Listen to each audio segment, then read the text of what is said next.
Salam Triteos, salam satu keluarga Allah. Pada malam hari ini saya akan membuat konten dengan judul Pembobotan Corak Buanes. Nah, sedulur Triteos, apa yang ada di pikiran para orang-orang Kristen sehingga mereka memilih corak Buanes? Kalau panjenengan teliti lebih dalam secara statistiknya, orang-orang yang memilih doktrin Buanes ini kebanyakan adalah para murtadin. Kebanyakan mereka yang dahulu memeluk agama Islam lalu kemudian convert ke Kristen, dan kebanyakan mereka memilih doktrin Buanes. Itu yang pertama. Lalu yang kedua adalah para apologet. Para apologet itu mereka yang berdebat dengan orang-orang Muslim di dalam channel YouTube atau StreamYard atau Zoom gitu kan. Itu juga rata-rata memilih corak doktrin Buanes. Nah, kalau panjenengan teliti mengapa kok mereka itu nyaman dengan pilihan corak doktrin Buanes, karena memang doktrin ini tuh enak sekali saudara ya. Jadi dapat disimpulkan bahwa Roh Allah itu hanya satu. Roh Allah itu hanya satu, dan semua kisah-kisah yang ada di Alkitab itu hanyalah merupakan modalisme dari Roh Allah yang satu itu. Nah, sehingga penjelasannya pun mudah, nggak bertele-tele, nggak rumit. Dan yang lebih luar biasa lagi, ketika Anda membuka Alkitab, banyak sekali bertebaran ayat-ayat Alkitab yang memang cenderung membela corak Buanes. Ya, kita contoh saja yang seperti kemarin saya katakan. Ketika Anda membaca Ulangan 6 ayat 4, dengarkanlah bangsa Israel bahwa Tuhan Allah kita itu Esa. Maka apa yang ada di dalam pikiran kalian? Ya kan? Corak Buanes. Lalu kemudian di dalam Yohanes 1 ayat 1, pada mulanya adalah firman. Firman itu bersama-sama dengan Allah, dan firman itu adalah Allah. Apa yang Anda pikirkan ketika membaca perkataan seperti itu? Buanes. Jadi memang dalam konteks-konteks tertentu, poin-poin tertentu, itu memang Alkitab itu memang memiliki kecenderungan untuk bercorak Buanes. Yohanes 10 ayat 30, Aku dan Bapa adalah satu. Nah, itu ayat-ayat semacam itu, kalau kita timbang mene tekel ufarsin,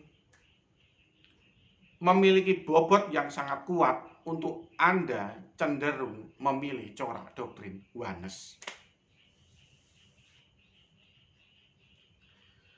Jadi ya, Anda tidak bisa menyalahkan mereka yang memilih corak doktrin Buanes. Ya, ingat ya, kalau kalian mengikuti konten saya ini ya,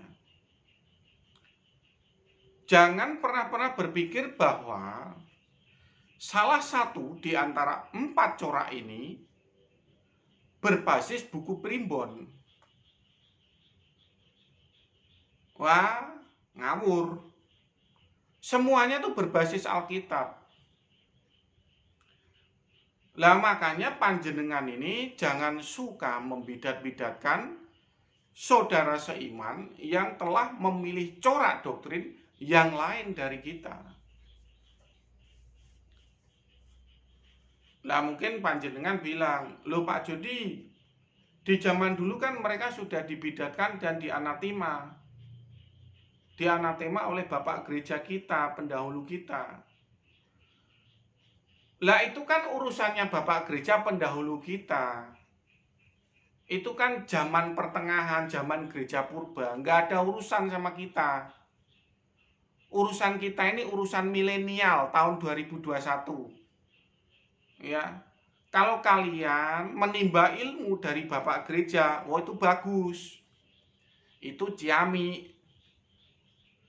Lah kalau kalian menimba anatema yang bikin sial ya, bikin sial gereja modern ini, ya ngapain? Itu akan membuat semua orang Kristen jadi ketakutan saat memilih corak Trinitas yang dirasa cocok dengan hati nurani mereka. Stop ya. Jangan ikuti kelakuan Bapak Gereja yang suka menganatema itu. Ya kalau mereka sudah begitu ya sudahlah. Mereka juga sudah ada di kuburan kok. Ya udah, itu nggak usah dibawa-bawa ke sini. Ini zaman modern tahun 2021. Aneh itu. Itu urusan mereka. Urusan kita saat ini tuh bagaimana kita itu bisa mengenal setiap doktrin Trinitas ini dengan baik. Kita bertanggung jawab terhadap apa yang kita pilih. Kita tahu pembobotan atas corak Trinitas yang kita pilih. Kita tahu resiko doktrinnya. Itu baru ciami. Itu baru murid Kristus yang jos gandos. Ya kalian harus mengikuti hal-hal yang seperti itu. Jangan ikuti Bapak Gereja yang alah udahlah, anatema itu apa itu, itu bawa sial aja itu. Jangan dibawa-bawa ke zaman modern. Ntar pada takut itu untuk belajar tentang corak doktrin Trinitas. Ya kan? Nah, kemarin sudah saya bahas itu. Akibat pada takut itu membuat lumbung energi kesintingan. Ya, makanya jangan bawa-bawa anatema lagi lah. Ya. Ngerti ya? Ngerti ya sedulur ya? Jangan bawa anatema lagi. Nah, kembali lagi kepada pembobotan doktrin Oneness ini. Banyak ayat-ayat yang bertebaran mendukung doktrin Oneness ini. Allah Esa ini. Jadi kalian yang memiliki corak doktrin lain, jangan remehkan doktrin Oneness. Doktrin Oneness ini bisa berkembang pesat.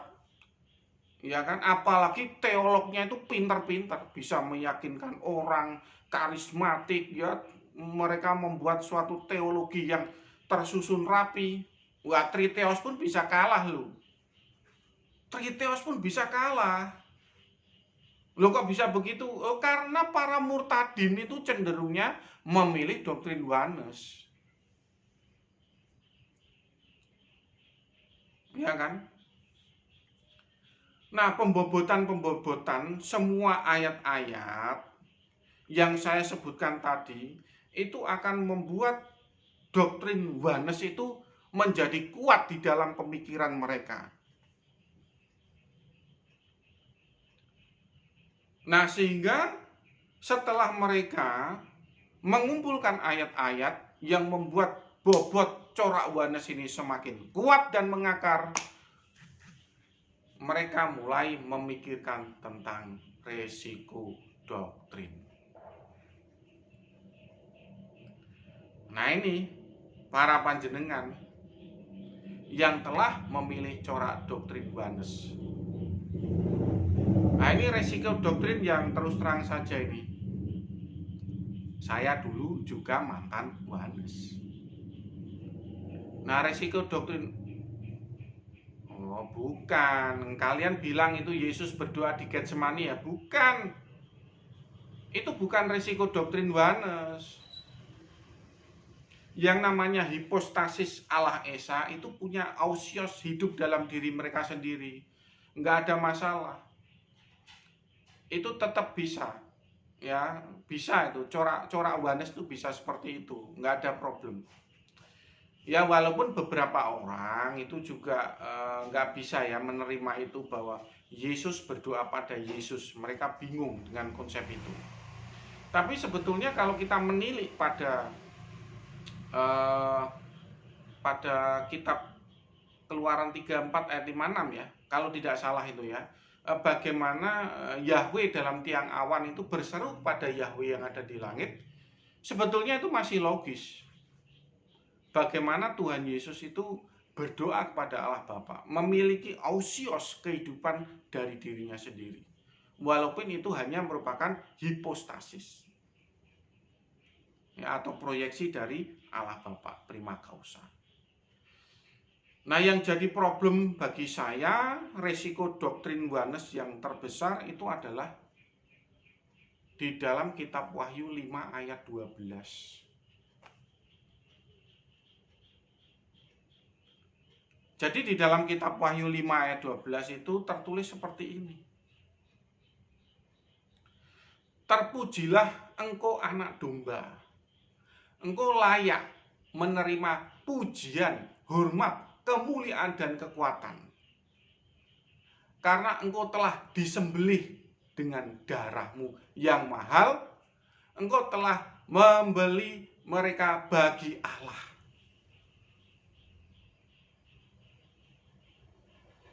Nah, ini yang jadi problem ini. Ini yang jadi problem. Karena apa? Kenapa kok itu jadi problem?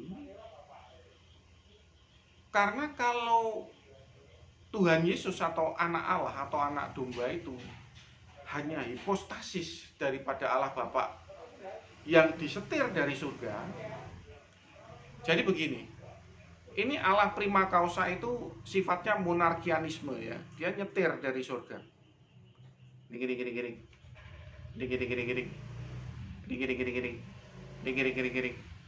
Nah, yang di bawah ini adalah anak Allah. Anak Allah atau anak domba yang di bawah ini. Ketika dia akan bergerak ke kiri, anak domba akan ke kiri. Ketika Allah prima causa menyetir ke kanan, anak domba akan bergerak ke kanan. Ngerti ya? Jadi itulah yang disebut dengan monarkianisme dan modalisme. Di dalam perjanjian lama tidak ada masalah itu. Ya, Yahweh menyetir tiang awan, ya kan? Lalu kemudian Shekinah glory, lalu kemudian Yahweh yang menjadi pegulat dan kalah bergulat dengan Yakub, itu pun tidak ada problem. Toh itu hanya akun, hanya modalisme yang disetir dari surga. Tidak ada problem. Kenapa tidak ada problem? Karena memang yaitu hanya memiliki tujuan sehingga pesan-pesan itu akan disampaikan kepada bangsa Israel. Ngerti ya? Jadi itu hanya semacam bagaimana Jehovah, Tuhan Jehovah itu mengirimkan pesan-pesan kepada bangsa Israel. Contoh ya. Contoh seperti kenapa ya Tuhan Yahweh itu menjadi seorang pegulat. Nah, ini yang banyak yang nggak dimengerti ya. Kenapa kok Tuhan Yahweh menjadi seorang pegulat dan kalah bergulat dengan Yakub? Itu pasti ada tujuannya. Bukan. Kalian bilang kalau Yahweh gabut gitu ya? Enggak. Nah, itu ada tujuannya, enggak gabut begitu. Daripada nganggur lalu turun dari surga membuat akun gulat sama Yakub begitu. Enggak. Itu Tuhan Jehovah ingin menunjukkan kepada bangsa Israel bahwa kalau kalian memiliki tekad yang sungguh-sungguh dan dengan kecerdikan yang di atas rata-rata, Yakub itu kan kecerdikannya di atas rata-rata ya, dan tekad yang sungguh-sungguh, maka Yahweh pun bisa kalah. Tapi Yahweh yang akun loh ya, akun. Ngerti ya, akun? Akun itu wujud materi, bro. Aduh, akun aja nggak ngerti loh. Kalian ini jadi apologet kok bisa bodoh begitu. Akun itu wujud materi. Wujud materi atau modalisme yang ada di bumi ini yang disetir dari surga. Mudeng ya? Mudeng nggak? Nah, gitu harus mudeng lah. Jadi itu tuh akunnya Yahweh itu menjadi seorang pegulat. Dan ketika bergulat dengan Yakub, beliau itu kalah. Nah, entah sengaja mengalah atau memang kalah beneran. Lo bisa saja kalah beneran. Lo kan karena dia tuh membuat akun, ya kan? Membuat akun, ya akunnya itu ya pasti jadi pegulat beneran dong. Ya, begitu. Sampean ini bener-bener parah loh. Nggak mudeng tentang yang namanya akun. Akun itu ya dibatasi dengan sesuai tujuan akun itu dibuat. Lah kalau memang akunnya itu menjadi seorang pegulat, ya pegulat beneran. Nah, kalau akunnya jadi tiang awan, ya jadi tiang awan beneran. Gitu loh. Makanya di dalam Yesaya 43 ayat 10 itu tertulis bahwa itulah yang disebut dengan Allah yang dibentuk, karena memang memiliki bentuk. Karena memiliki bentuk itulah bisa disaksikan oleh bangsa Israel. Nah, makanya disebut kalian adalah saksi-saksiku atau saksi Yehova. Jadi siapa yang saksi Yehova? Nabi Yesaya itu saksi Yehova. Mudeng. Nabi Yesaya itu saksi Yehova. Karena dia bisa menyaksikan Tuhan Yehova dengan mata kepala sendiri. Itulah yang disebut dengan saksi Yehova. Nah, di zaman modern ini menjadi suatu komunitas saksi Yehova. Jadi saksi Yehova di dalam Yesaya 43 ayat 10 itu berbeda dengan komunitas saksi Yehova di zaman modern. Mudeng ya? Mudeng ya? Nah, dari sini kita tahu bahwa ternyata ayat-ayat Yohanes itu bertebaran banyak sekali yang mendukung tentang monarkianisme dan modalisme. Oke, saya tanya lagi ya, saya tanya lagi sama panjenengan ya. Ini anggap sajalah untuk konten ini saya sedang mencoba membantu menjelaskan corak doktrin Yohanes. Apa yang tertulis di dalam kitab Daniel saat Daniel mendapatkan mimpi penglihatan tentang yang lanjut usianya, lalu kemudian anak manusia. Nah, itu sebetulnya itu adalah modalismenya dari Allah prima causa. Ini menurut versi doktrin Yohanes loh ya. Jadi Allah prima causa yang transenden ini menyatakan atau menghipostasis dirinya yang lanjut usianya, hipostasis yang pertama, lalu hipostasis yang kedua itu adalah anak manusia. Ya, doktrin Yohanes itu sebetulnya adalah prima causa only. Ngerti ya? Jadi bukan Jesus only, prima causa only. Atau Allah Esa only. Mudeng ya? Jesus only itu apa? Itu untuk hanya nama propaganda. Supaya bisa dikenal kepada masyarakat Kristen dan mudah disebarkan paham Yohanes itu namanya nama branding lah, itu disebut Jesus only. Tapi di dalam tatanan doktrin itu sebetulnya adalah Allah prima causa only atau Allah Esa only.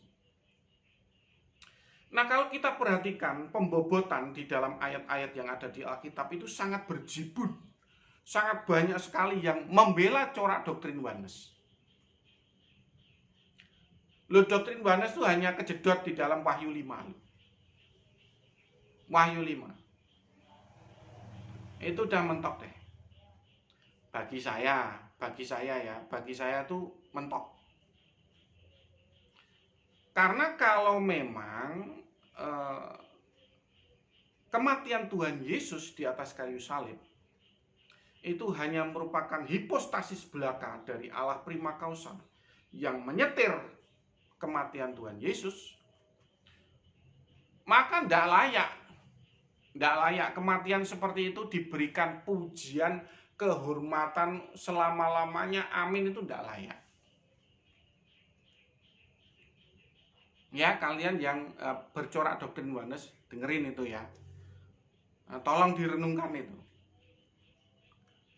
Tapi kalau kalian tetap bersikukuh doktrin oneness itu adalah doktrin yang benar, tidak apa-apa. Saya kan tidak bilang terus bidat, kan nggak begitu. Tapi kan saya harus menjelaskan ya pembobotan dan resiko doktrin melalui konten channel YouTube saya. Triteos juga nanti akan saya jelaskan, resiko doktrinnya saya jelaskan. Jadi nggak cuma oneness, semua akan saya jelaskan, termasuk heterosios atau unitarian saya akan jelaskan di konten ini. Tapi untuk hari ini saya sedang menjelaskan tentang resiko doktrin oneness, yaitu di Wahyu 5. Wahyu 5 ayat 9 sampai 12 sampai 14 itu. Saya tidak hafal ya. Jadi ya kalau misalkan ada kesalahan sedikit saat mengutip ayat itu tadi ya harap dimaklumi. Jadi resiko doktrin oneness itu adalah di Wahyu 5. Nah, setelah Wahyu 5 itu saya membaca, saya sudah tidak bisa lagi berapologet bagi doktrin oneness. Artinya saya sudah nungsep. Nungsep. Nah, lalu saya mencoba mencari ya, corak trinitas yang lain itu. Lama itu saya ketemu triteos, trinitas hierarki lama.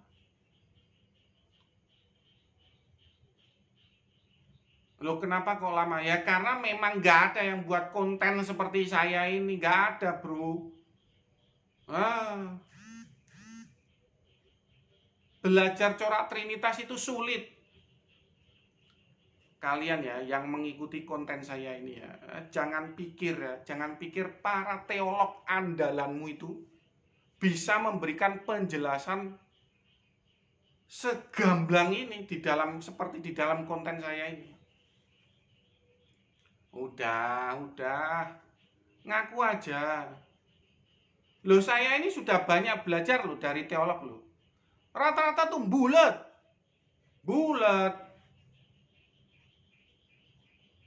Lama-lama nungsep. Makanya kalau panjenengan sedang bergumul, sedang memiliki kepo, rasa ingin tahu tentang 4 corak doktrin Trinitas ini, ya simak konten saya baik-baik ini dan pelajari baik-baik. Ya karena di channel-channel teolog yang lain itu cuman isinya tuh apa? Isinya tuh brainwash, nakut-nakutin. Kamu bidat, kamu masuk neraka, kamu percaya Injil lain, kamu sesat. Udah isinya itu aja. Nggak ada ilmu. Nggak percaya, silahkan. Saya nggak maksa, silahkan belajar dari teolog lain kalau nggak percaya. Tapi di channel saya ini, saya mencoba mengupas ya, baik dari pembobotan maupun resiko doktrin. Sehingga panjenengan memahami bahwa corak oneness itu sebetulnya juga alkitabiah. Kalian jangan beranggapan corak Yohanes itu dari buku primbon, ngawur. Corak Yohanes itu ya dari Alkitab. Itu mereka juga kuat itu, ya, narasinya kuat, argumentasinya kuat. Dari sisi Alkitabiah juga kuat. Jadi jangan remehkan ya corak doktrin Yohanes ya. Makanya kalian itu jangan bilang Sabelius kayak gitu. Wah, sok tahu kalian itu. Teriak Sabelius. Kalian kan hanya korban dari brainwash dan cuci otak dari para teolog-teolog yang anti doktrin Yohanes. Makanya pelajari dahulu sebelum kalian itu ngomong jeplak begitu, bidat-bidatin orang. Pelajari dulu. Bobot corak doktrin Yohanes itu ya kuat loh di Alkitab. Coba lihat itu Yohanes 1 ayat 1 itu. Wah, itu kalau kalian itu nggak bisa melihat bahasa aslinya, cuman baca dari LAI, udah.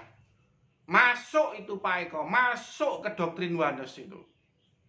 Iya, mau lari kemana? Orang itu jelas kok. Pada mulanya firman bersama dengan Allah, dan firman itu adalah Allah, itu Yohanes mas bro. Nah, kalian pasti penasaran loh. Lah Pak Jody kan triteos, gimana cara menafsirkannya? Itu nanti itu di konten berikutnya tentang corak triteos, pembobotan dan resiko doktrinnya.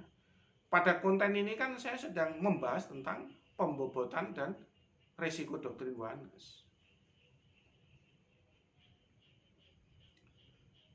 Makanya panjenengan ini setelah saya jelaskan ya pembobotan dan risiko doktrin ini, semoga kalian sendiri yang memecahkan masalah itu sendiri. Kalian merenungkan, sebaiknya saya tuh memilih corak doktrin yang mana. Lah saya itu kan hanya memberikan petunjuk-petunjuk di awal. Ya kan? Loh, kalau ada yang triteos lalu kemudian pindah lagi ke Yohanes, enggak apa-apa. Santai saja bro, santai saja, enggak apa-apa, silahkan gitu. Ya, jangan terus waduh nanti dimusuhi Pak Jody, enggak gitu. Kita ini kan satu saudara seiman dalam ikatan roh, dalam satu nama Tuhan Yesus. Ya makanya kita ini istilahnya nggak usah khawatir tentang yang namanya istilahnya dibidat-bidatkan, itu enggak akan terjadi. Ini sudah zaman modern tahun 2021, udahlah, nggak zamannya kayak gitu. Kalau memang panjenengan itu merasa bahwa itu bidat, ya lawan debat, ya di Zoom atau di StreamYard itu, ajak tantang debat, ya debat yang berkualitas. Nah, gitu. Nah, ini memang cara modern begitu, bukan kayak dulu. Kayak dulu kan dibidatin, lalu diinkuisi, dibakar di alun-alun. Itu cara dulu. Jangan dipakai lagi. Ya, ngawur itu tuh cara dulu tuh, barbar, brutal itu. Udah itu dulu ya dulu sudah. Nggak usah dibawa-bawa ke zaman sekarang. Mudeng ya. Jadi pembobotan doktrin Yohanes dan resiko doktrin Yohanes itu kalian renungkan sendiri. Ya saya hanya memberikan petunjuk bahwa doktrin Yohanes resikonya itu di Wahyu 5. Wahyu 5 ayat 9 sampai 14 itu kalian baca. Wah, itu udah kejedot dah di situ. Tapi kalau panjenengan yang telah memilih corak doktrin Yohanes bisa memberikan jawaban atas kejedotnya corak doktrin Yohanes di dalam Wahyu 5, ya silakan paparkan di sini. Kita berdiskusi sama-sama. Nggak apa-apa. Loh, siapa tahu saya yang salah, ya kan? saya yang salah dari Triteos balik lagi ke Oneness kan bisa juga. Ya kan, itu jangan menutup kemungkinan. Semuanya tuh bisa terjadi. Mudeng ya sedulur ya. Jadi corak doktrin Oneness itu sebetulnya juga memiliki pondasi yang kuat. Ya. Satu roh Allah yang esa dengan berbagai hipostasisnya. Itu doktrin Oneness itu. Kuat, bro. Kuat itu ya. Nah, udahlah, ayat-ayat yang mendukung doktrin Oneness itu bertebaran gitu. Bertebaran. Oh, panjenengan tuh bisa menyusun teologi dari ayat-ayat yang ada itu. Ya kan? Banyak ayat-ayat itu. Wah. Wis pokoknya kalau panjenengan memilih doktrin Oneness itu, kalau masalah stok ayat yang memperkuat doktrin Oneness, tidak usah khawatir, itu berjibun. Banyak. Tidak akan kekurangan stok. Ngerti ya, sedulur ya? Jadi, mene-mene tekel varsin, pembobotan doktrin Oneness, dan resiko doktrin Oneness sudah panjenengan ketahui. Renungkan itu, pahami itu, dan siap ambil keputusan. Salam Triteos, salam satu keluarga Allah. Tuhan memberkati.